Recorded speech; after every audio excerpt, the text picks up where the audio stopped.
Vicky, you've got a new camera. Yeah, check that out. Ooh, is it newly released Nikon Z1? It's actually not. It's a light. It's the Colbor W100 video light, which they have kindly sent to us, and it's a 100-watt portable video light. It's a wonder because it's so small and portable, and it does 100 watts. Really, really cool. You can also adjust your color temperature, obviously the brightness, and you can even put it on top of your camera where the cold shoe attachment that's light enough to do so. You can put it on a little tripod or stand, whatever you want it, it's good enough. That's right. Now, the fact that it's so small and light is fantastic. It does also come with a couple of accessories. We have a reflector and a diffusion dome, so that fits right on. Yeah, it looks like a little Flash Gary phone thingy. It does a bit, yeah, exactly. So you've got this one. This comes inside the box if you want to attach that. It also comes with a power adapter. The light itself doesn't have any built-in power supply, so you need one of these in order to power it up. Now, you can also power it up with your regular power bank and USB-C cable, or if you've got a V-mount battery, a lot of videographers use those because they're quite popular, then you can also power it with this via USB-C cable as well. The particular one that we have is called Moman 99 Pro, and apparently 99 watt per hour is the maximum capacity of the battery that you can take with you on the flight. Right. That's what it is. But in terms of power output, it can provide up to 200 watts per hour in terms of output and up to 15 amperes. So if you're a videographer, if you need lots of powers, this is very portable. That will provide you hours of light.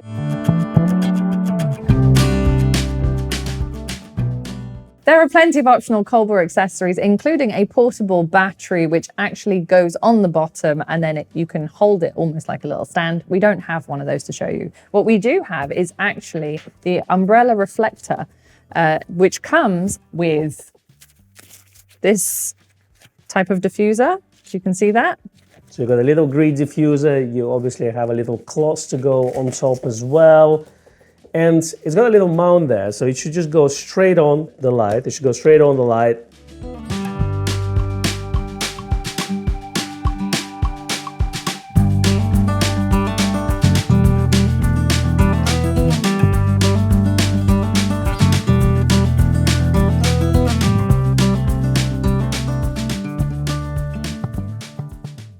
And this is what it looks like when you put that on. So it's still very light. I will say it's lighter than our camera is. And it feels like a camera. So do you think you can hold a camera, one camera on your hand and then light in another hand and just keep filming this way?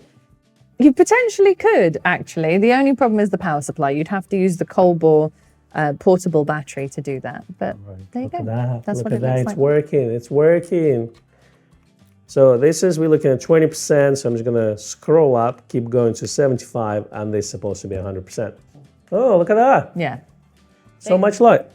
It is, it's quite bright. They do also do a 60-watt version, which I believe is the same size, but is a bit cheaper. So if you don't need 100 watts, then you can also go for that.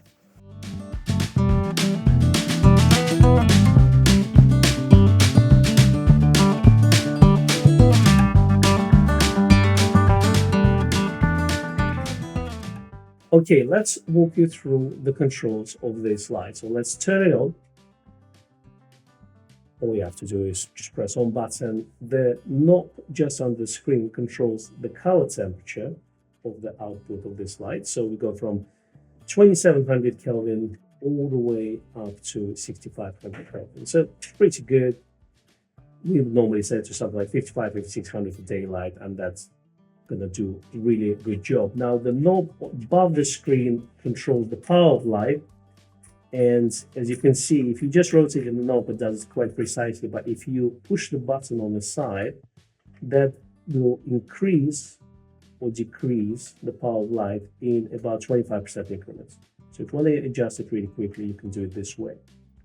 You also have a little button on top. So if you press the button on top, you've got 2.4 Hertz connection mode, as well as up mode. So you can connect this light to the app on your phone, and the Colbor app will be compatible with all Colbor lights available in the market, and you can control them independently. You can control the power. That's your 3-4 lights in the same scene independently, even from color temperature to the power of them.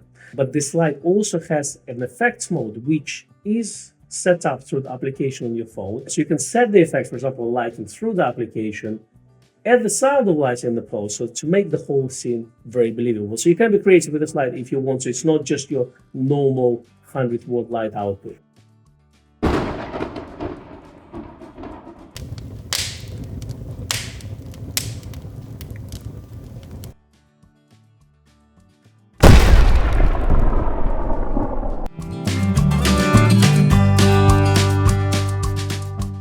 All right, Becky, so we've played with it a little bit. Who do you think it is for? I would say that it is the perfect light if you are someone that works in very limited space.